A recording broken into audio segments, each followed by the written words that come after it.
Hi, my name is Lily Marie and I read the Bible on my channel. I'm so glad you're here. If this is your first time coming across my videos, I invite you to subscribe and join me in this growing community. If you are already subscribed, welcome back. I pray that reading the Bible together has been blessing you, and we're going to continue where we left off in the book of 1 Samuel.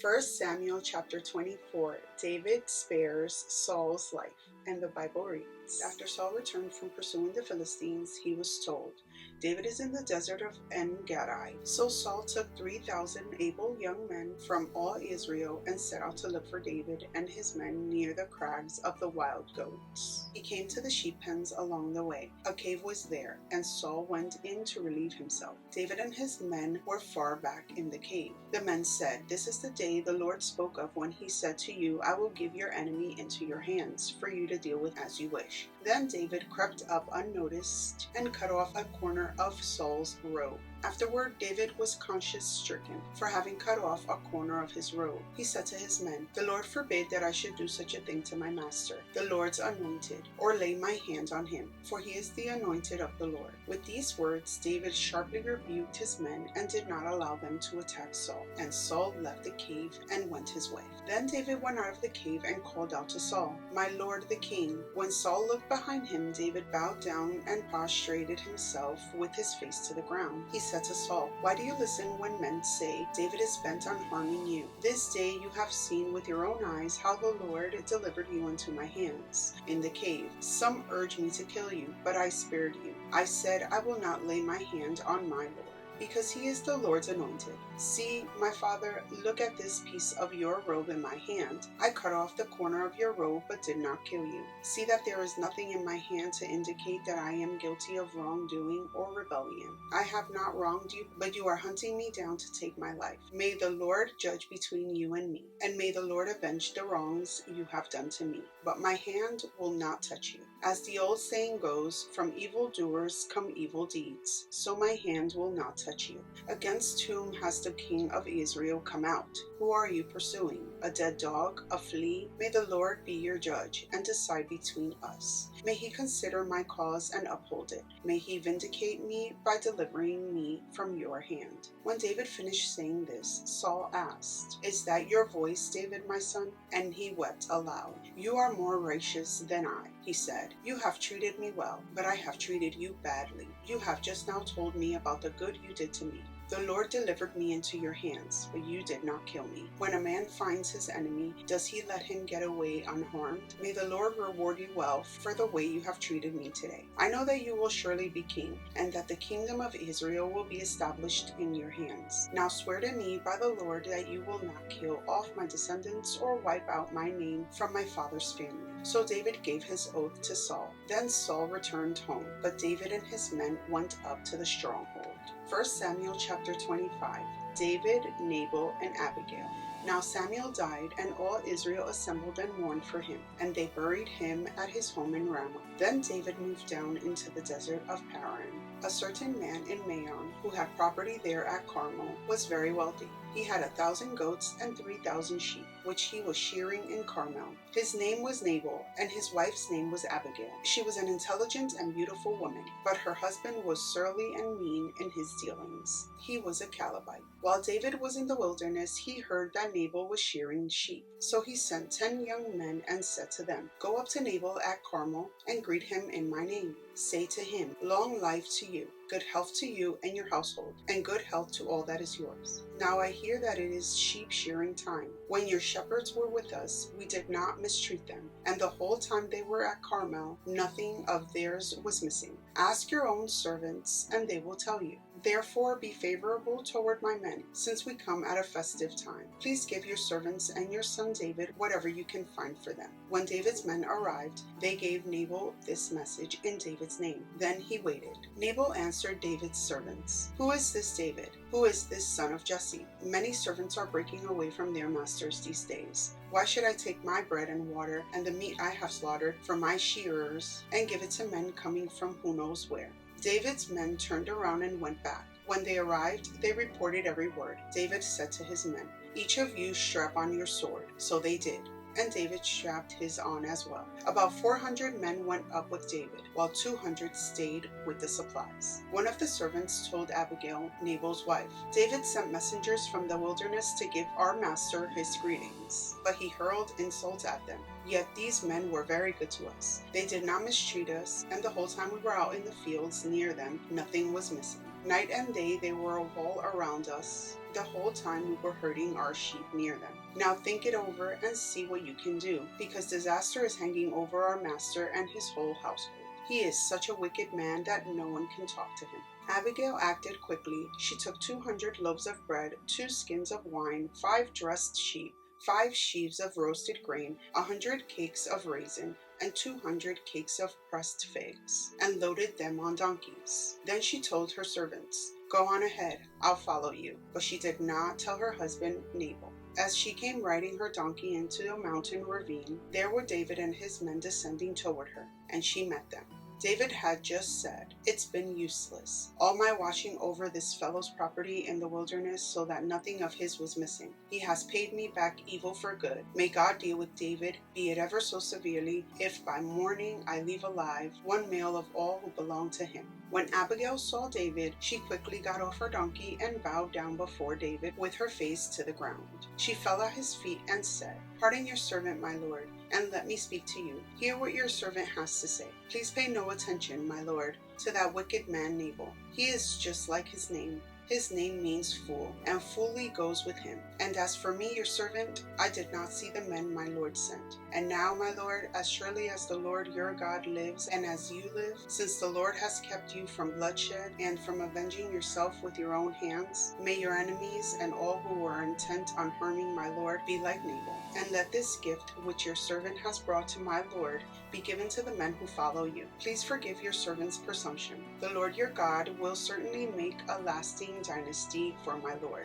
because you fight the Lord's battles, and no wrongdoing will be found in you as long as you live. Even though someone is pursuing you to take your life, the life of my lord will be bound securely in the bundle of the living by the Lord your God. But the lives of your enemies will be rolled away as from the pocket of a sling, when the Lord has fulfilled for my lord every good thing he promised concerning him, and has appointed him ruler over Israel. My lord will not have on his conscience the staggering burden of needless bloodshed or of having avenged himself. And when the Lord your God has brought my lord success, remember your servant. David said to Abigail, Praise be to the Lord, the God of Israel, who has sent you today to meet me. May you be blessed for your good judgment and for keeping me from bloodshed this day and from avenging myself with my own hands. Otherwise, as surely as the Lord, the God of Israel lives, who has kept me from harming you, if you have not come quickly to meet me, not 1 male belonging to Nabal would have been left alive by daybreak.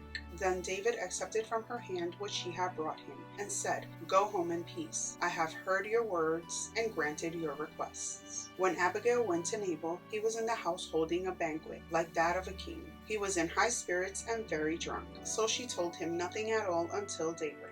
Then in the morning, when Nabal was sober, his wife told him all these things, and his heart failed him, and he became like a stone. About 10 days later, the Lord struck Nabal, and he died. When David heard that Nabal was dead, he said, Praise be to the Lord, who has upheld my cause against Nabal for treating me with contempt. He has kept his servant from doing wrong, and has brought Nabal's wrongdoing down on his own head. Then David sent word to Abigail, asking her to become his wife. His servants went to Carmel and said to Abigail, David has sent us to you to take you to become his wife. She bowed down with her face to the ground and said, I am your servant and am ready to serve you and wash the feet of my Lord's servants. Abigail quickly got on a donkey and attended her 5 female servants, went with David's messengers, and became his wife. David had also married Ahinoam of Jezreel, and they both were his wives.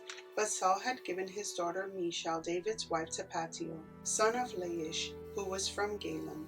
1 Samuel chapter 26. David again spares Saul's life. The Ziphites went to Saul at Gibeah and said, Is not David hiding on the hill of Hachilah, which faces Jeshimon? So Saul went down to the desert of Ziph with his 3,000 select Israelite troops to search there for David. Saul made his camp beside the road on the hill of Hachilah facing Jeshimon, but David stayed in the wilderness. When he saw that Saul had followed him there, he sent out scouts and learned that Saul had definitely arrived. Then David set out and went to the place where Saul had camped. He saw where Saul and Abner, the son of Ner, the commander of the army, had lain down. Saul was lying inside the camp, with the army encamped around him. David then asked Ahimelech, the Hittite, and Abishai, son of Zeruiah, Joab's brother, who will go down into the camp with me to Saul. I'll go with you, said Abishai. So David and Abishai went to the army by night, and there was Saul, lying asleep inside the camp, with his spear stuck in the ground near his head. Abner and the soldiers were lying around him. Abishai said to David,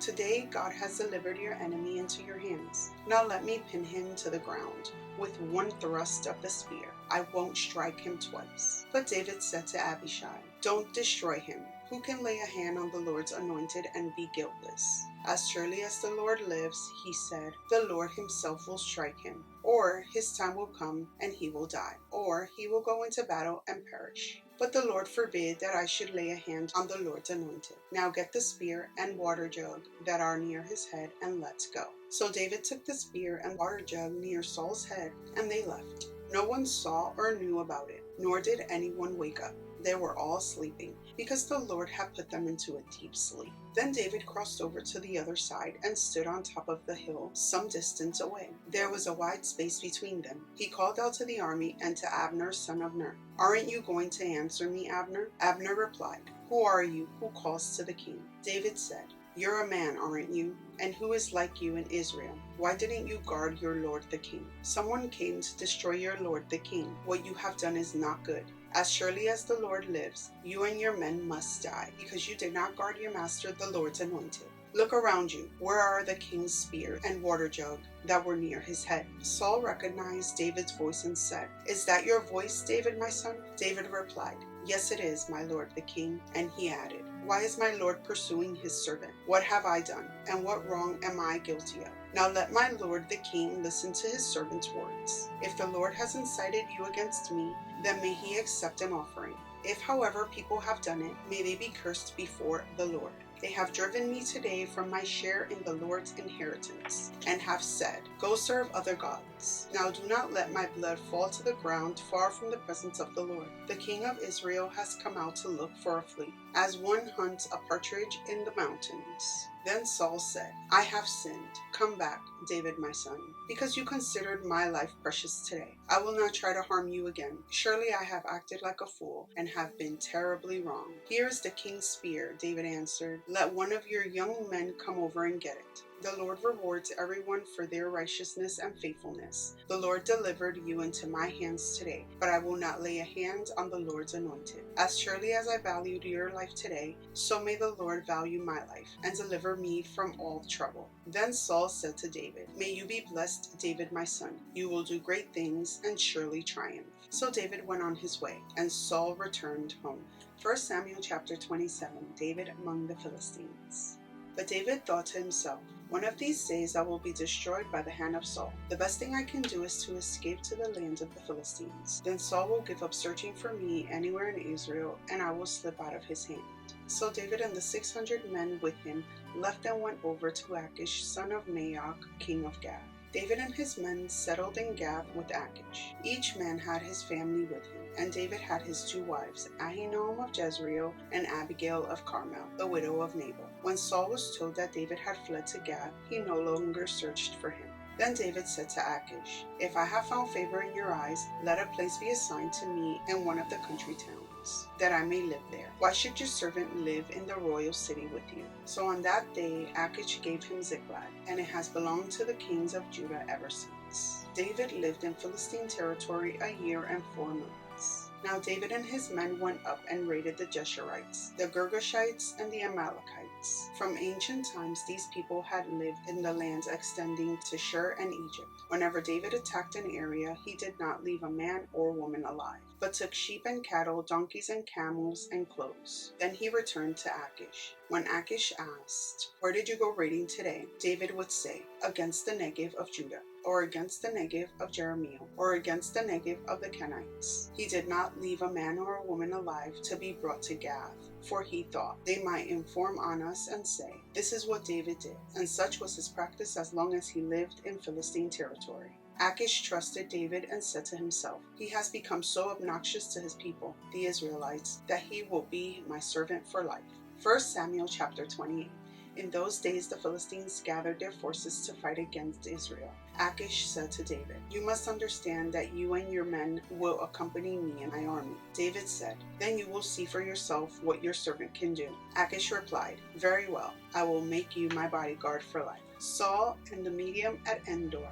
Now Samuel was dead, and all Israel had mourned for him and buried him in his own town of Ramah. Saul had expelled the mediums and spiritists from the land. The Philistines assembled and came and set up camp at Shunem, while Saul gathered all Israel and set up camp at Gilboa. When Saul saw the Philistine army, he was afraid. Terror filled his heart. He inquired of the Lord, but the Lord did not answer him by dreams or Urim or prophets. Saul then said to his attendants, "Find me a woman who is a medium, so I may go and inquire of her." "There is no one in Endor," they said. So Saul disguised himself, putting on other clothes, and at night he and 2 men went to the woman. "Consult a spirit for me," he said, "and bring up for me the one I need." But the woman said to him, "Surely you know what Saul has done. He has cut off the mediums and spiritists from the land. Why have you set a trap for my life to bring about my death?" Saul swore to her by the Lord, "As surely as the Lord lives, you will not be punished for this." Then the woman asked, "Who shall I bring up for you?" "Bring up Samuel," he said. When the woman saw Samuel, she cried out at the top of her voice and said to Saul, "Why have you deceived me? You are Saul." The king said to her, "Don't be afraid. What do you see?" The woman said, "I see a ghostly figure coming up out of the earth." "What does he look like?" he asked. "An old man wearing a robe is coming up," she said. Then Saul knew it was Samuel, and he bowed down and prostrated himself with his face to the ground. Samuel said to Saul, "Why have you disturbed me by bringing me up?" "I am in great distress," Saul said. "The Philistines are fighting against me, and God has departed from me. He no longer answers me either by prophets or by dreams. So I have called unto you to tell me what to do." Samuel said, "Why do you consult me now that the Lord has departed from you and become your enemy? The Lord has done what he predicted through me. The Lord has torn the kingdom out of your hands and given it to one of your neighbors, to David, because you did not obey the Lord or carry out his fierce wrath against the Amalekites. The Lord has done this to you today. The Lord will deliver both Israel and you into the hands of the Philistines, and tomorrow you and your sons will be with me. The Lord will also give the army of Israel into the hands of the Philistines." Immediately Saul fell full length on the ground, filled with fear because of Samuel's words. His strength was gone, for he had eaten nothing all that day and all that night. When the woman came to Saul and saw that he was greatly shaken, she said, "Look, your servant has obeyed you. I took my life into my hands, and I did what you told me to do. Now please listen to your servant and let me give you some food, so you may eat and have the strength to go on your way." He refused and said, "I will not eat." But his men joined the woman in urging him, and he listened to them. He got up from the ground and sat on the couch. The woman had a fattened calf at the house, which she butchered at once. She took some flour, kneaded it, and baked bread without yeast. Then she set it before Saul and his men, and they ate. That same night, they got up and left. This is going to conclude our reading for today. Thank you so much for spending some time with me. And again, if you haven't subscribed, please do so, and don't forget to share these videos with a friend. I'll see you in my next one. Many blessings to you. Bye.